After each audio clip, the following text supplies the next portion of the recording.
আসসালামু আলাইকুম। এই ঐতিহ্যবাহী ইতালির ভেনিস শহর আপনাদেরকে ঘুরে ঘুরে দেখানো হচ্ছে। ইনশাল্লাহ আপনারা দেখতে পারবেন ভেনিসের সৌন্দর্য। এই ভেনিসের উপরে এই ছোট্ট ছোট্ট ব্রিজগুলো, ভেনিসের সৌন্দর্য, এই ছোট্ট ছোট্ট ব্রিজগুলো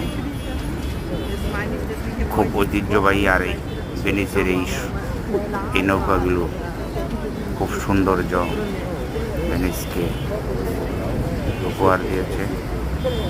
আর এই নৌকাগুলিতে ভ্রমণ করতে খুবই আনন্দময়। এবং সেই ভেনিস এই ছোট্টকালে এই ভেনিস শহরটা বইয়ে পড়তাম, আজ বাস্তবে দেখলাম।